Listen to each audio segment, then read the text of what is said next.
Hancock, que é um filme de 2008 estrelado por Will Smith e a queridíssima Charlize Theron, acabou de estrear na Netflix, subindo lá para os mais assistidos. O filme retornou dos mortos. Vamos relembrar essa pérola, desenterrar segredos dele e mais. Hancock 2, cadê? Vai acontecer? Quando?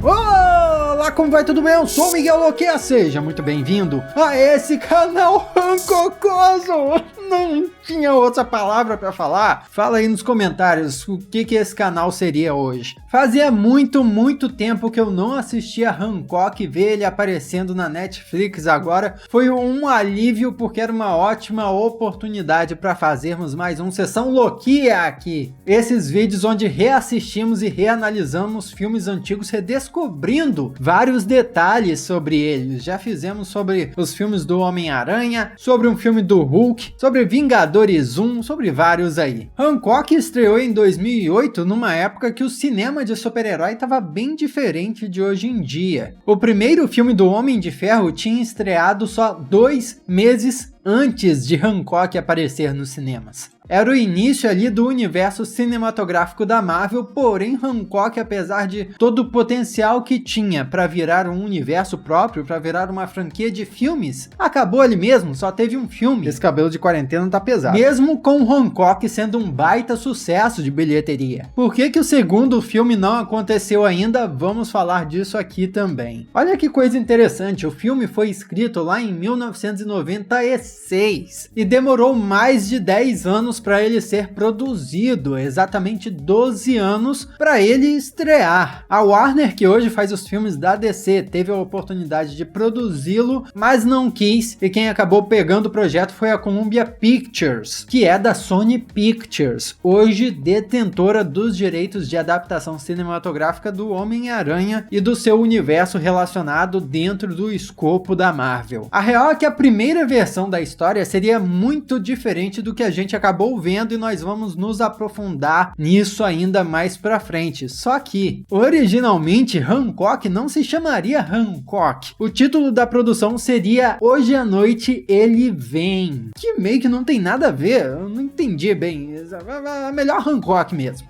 O filme já começa sendo muito incrível, e é isso que eu escuto muita gente falando a respeito de Hancock. Olha, é muito bom na primeira metade, depois deslancha, não fica legal, fica uma bagunça. Eu costumava concordar com essa afirmação, mas reassistindo eu mudei de ideia e vou explicar. Todas as sequências dele salvando o dia, bêbado, irresponsável, é muito bom. O tipo de coisa que nós não vemos representado nem hoje em dia nos filmes de herói. Talvez o mais próximo disso foi o Homem de Ferro em Homem de Ferro 2. Tem uma cena também do John Hancock tentando passar a mão numa mulher na rua, sendo um abusador. Um filme de heróis hoje em dia pensaria 1000 vezes antes de colocar um mocinho fazendo uma coisa dessas, mesmo ele tendo um arco de redenção depois. Uma cena polêmica que foi deletada da versão da Netflix, então se você reassistiu Hancock pela Netflix ou viu em algum canal de TV aberta quando passou, provavelmente não tinha essa cena deletada que tem na versão estendida do Blu-ray do DVD. É um momento bem para maiores de 16 anos, mas que também serve para mostrar como o protagonista é um cara solitário. Naquele barzinho que aparece no início, rola um momento em que ele encontra uma mulher que parece jovem.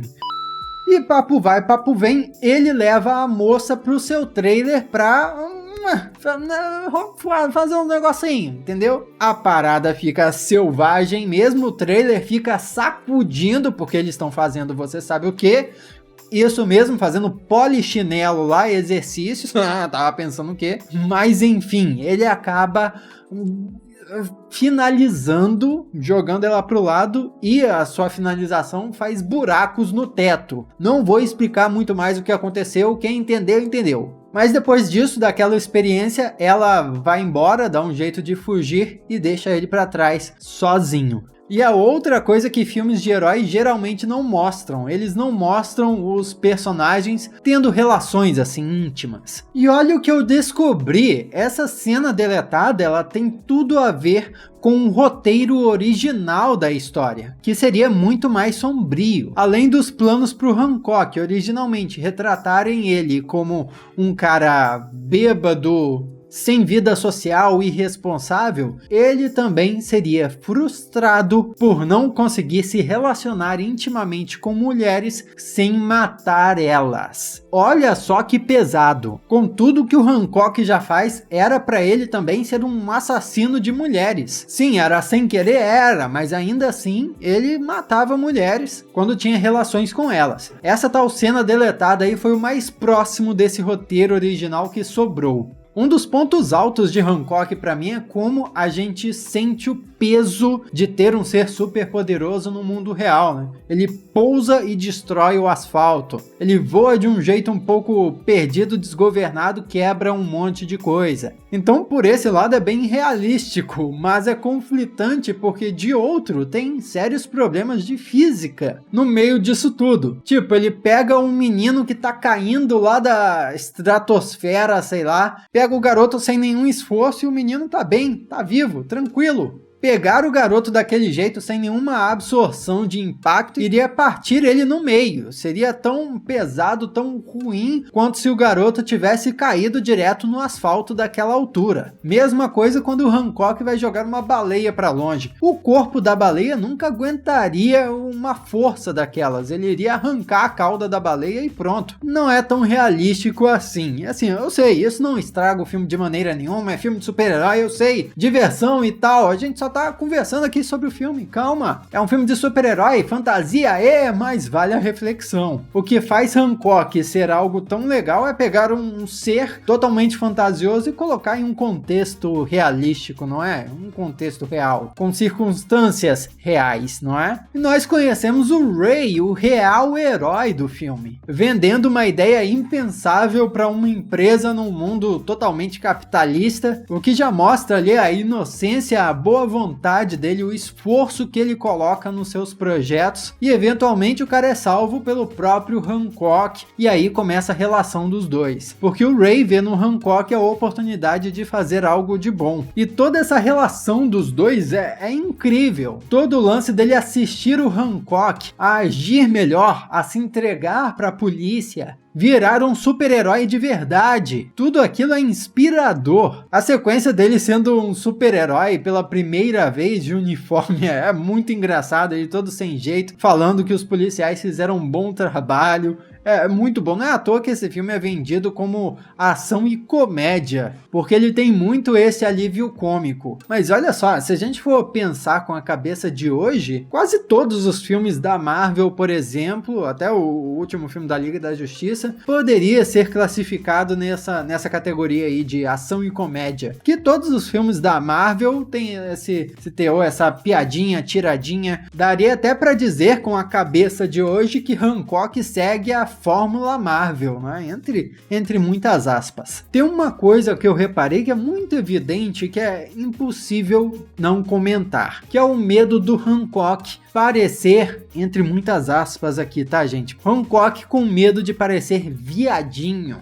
E reflete o real motivo dos super-heróis não usarem uniformes lá nos anos 2000, os filmes dos X-Men. O pessoal não usava colã amarelo, os uniformes todos coloridos, por quê? Porque não podia, tinha limitação da época? Não, era esse preconceito aí com os uniformes coloridos. A hora que o Hancock tá olhando revistas em quadrinhos com personagens mega coloridos, ele fica falando, viado, viadinho, viadão, não sei o quê. Isso aí não é só o Hancock falando, não é só o personagem do Will Smith, é também a voz de todos os produtores de Hollywood falando desse tipo de coisa, ressaltando esse tipo de preconceito. Então você pensa, por que o Wolverine nunca usou o uniforme do Wolverine nos filmes? Tá aí, é por isso. O medo de parecer afeminado. Que masculinidade frágil, né, galera? Vamos combinar. Ainda bem que essa mentalidade mudou e hoje em dia nós temos os super-heróis aí com todos os seus uniformes, em toda a sua glória glória nos filmes que estão sendo feitos. Mas apesar de toda a relação muito divertida entre o Ray e o Hancock, desde o primeiro encontro do Hancock com a Mary, que é a esposa do Ray, a gente sente aquela tensão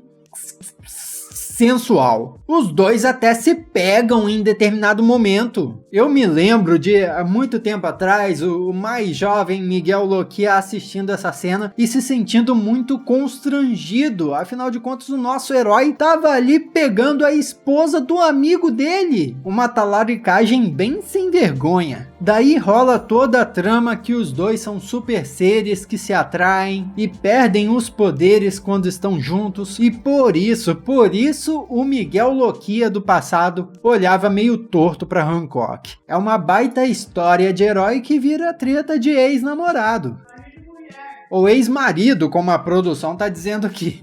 Algo que eu odiei quando vi no passado, mas hoje, repensando, apesar de todos os defeitos, eu gostei pra caramba. E agora prepare-se, um aviso. Aqui a gente vai ir mais a fundo e analisar a essência do filme, tá? Então se você quer só se divertir, eu vejo, o filme não penso muito a respeito, beleza, esteja avisado que agora a gente vai fazer um exercício aí de reflexão pra descobrir as mensagens subliminares, as coisas que estão escondidas por baixo do sorteio de Hancock. Combinado? Combinado. A cara metade do protagonista é a esposa do cara que ele encontra e ajuda por pura coincidência. E outra grande coincidência que rola é os dois deuses, depois que terminam sua luta, estão exatamente em frente ao prédio onde o Ray estava fazendo uma apresentação, a ponto até dele conseguir ver os dois juntos. É bastante coincidência? Mais pra frente a Mary até explica que é o destino. O destino sempre coloca os dois juntos, é até física, uma questão de física. E isso explicaria todas as coincidências, o destino. Mas o que o Ray ver os dois lutando tem a ver com o destino? É pura coincidência mesmo. Se fosse um filme do Deadpool, ele olharia para a câmera e diria: eita, roteirista preguiçoso. That's just lazy writing. Mas com isso dito, colocando isso de lado, a relação dos personagens é bem interessante até. O que descobrimos é que são seres feitos em pares, que fisicamente são atraídos um para o outro, o que também resulta numa paixão muito forte. Quando eles estão perto, tudo fica quente, até uma metáfora para hot em inglês, uma palavra que pode significar tanto quente quanto sexy ou sensual. É melhor falar em português. E conforme eles ficam separados, mais poderosos ficam. O bom exemplo do nível de poder que eles alcançam é a hora que eles estão lutando. Ali eles estão se enfrentando antes dos poderes começarem a enfraquecer de fato. Então começa a nevar, rola furacão, eles são capazes de controlar o clima do planeta. São divindades mesmo, são muito mais poderosos que só a super força, super velocidade. Mas como eles ficaram mais tempo próximos, os poderes começaram a decair, porque quanto mais tempo juntos, mais humanos, mais mortais eles ficam. Até envelhecendo e morrendo de idade, talvez. Não fica muito estabelecido como essa situação toda funciona. Quanto tempo eles precisam ficar juntos para o poder começar a falhar? Como é que eles morrem? Eles envelhecem como uma pessoa normal? Morrem como uma pessoa normal de velhice? Ou mesmo sendo mortais, eles vivem mais que um humano normal? Enfim, isso tudo fica em aberto para ser explorado, quem sabe, em uma sequência ou em um quadrinho explorando esse universo, coisa que não existe. Eu li em vários sites pela internet, a produção aqui achou também, obrigado produção, que isso pode ser uma referência ao mito grego de Eros, filho de Afrodite, que quanto mais tempo ele ficava longe do seu grande amor, a Psique, mais o amor deles crescia. Isso não quer dizer que no filme eles ficam separados e o amor cresce, eu só tô fazendo essa comparação aqui. No mito de Eros é o amor que cresce, no filme é o poder que cresce, é só isso. Mas também existem comparações muito boas deles com o deus Zeus e com a deusa Hera, na mitologia grega, porque Zeus e Hera são ao mesmo tempo marido e mulher, mas também irmão e irmã. E a Mary tenta enganar o Hancock dizendo que eles dois são irmãos. E também tem comparações com os deuses Horus e Hathor da mitologia egípcia, o que teria mais a ver com a primeira versão do roteiro, mas pode ser que no fim das contas Hancock tenha só se aproveitado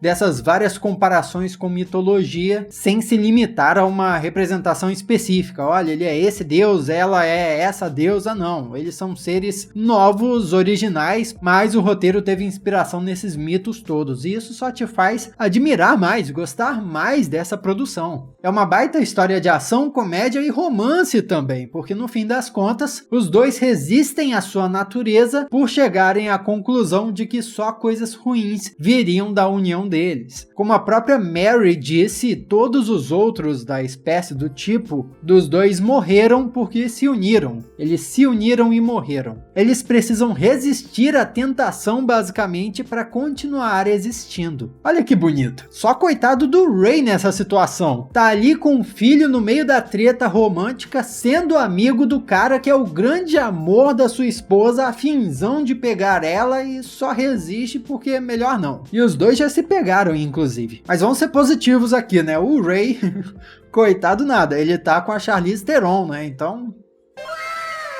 Tá bom, e Hancock 2? Hancock fez tanto sucesso na bilheteria que facilmente justificaria os estúdios fazerem uma sequência. Daria pra dizer até na época em que sequências eram uma moda, até hoje sequência é uma moda, mas daria até pra dizer que era basicamente garantido. Hancock 2 vai acontecer. E nós tivemos até boas informações da sequência lá até os anos de 2009. Saíram notícias de que o Will Smith e a Charlize Theron estavam confirmados de voltar, que eles já tinham roteiristas para escrever e que até o diretor estava dentro do barco, inclusive dizendo em uma entrevista que poderia existir outro deus por aí, outro ser mega poderoso como Hancock e a Mary. As coisas pareciam ir de vento em popa, só que 2020, cadê Hancock 2? A última coisa dita especificamente sobre isso foi por volta de dezembro de 2019 pela boca do próprio diretor. Em uma entrevista com o Hitflix, ele deu uma resposta meio vaga, mas que nos diz bastante do motivo de nada ter acontecido. Ele explicou que existem muitas pessoas envolvidas no projeto que são pessoas muito ocupadas. E ainda esclareceu como era difícil colocar todo mundo na mesma sala, ainda mais para concordarem e decidirem alguma coisa. Segundo ele, você nunca encontraria um grupo de pessoas com mais dificuldade para concordar em qualquer coisa. Então tá aí a nossa resposta. Por que Hancock 2 nunca aconteceu? Por ego, por agenda, cada um querendo uma coisa, no fim das contas, ninguém tem nada, nem a gente que só quer assistir o filme. Hancock, 12 anos depois, é um filmaço meio datado com alguns problemas, mas que eu não posso deixar de expressar a sensação que eu tenho de, poxa, poderia ter sido ainda muito melhor. E poderia crescer muito mais se tivesse tido uma sequência. É um potencial gigantesco desperdiçado, mas... o que você acha? Será que com o filme bombando agora na Netflix vai inflamar os ânimos dos produtores e a sequência finalmente vai sair? Se você é novo no canal, eu te convido a se inscrever e ativar as notificações para acompanhar os próximos vídeos. E aqui do lado tem outro Sessão Loquia, onde você pode acompanhar os detalhes de outros filmes que nós comentamos. E muito obrigado pela sua companhia até aqui. Eu sou Miguel Loquia. E a gente se vê na próxima.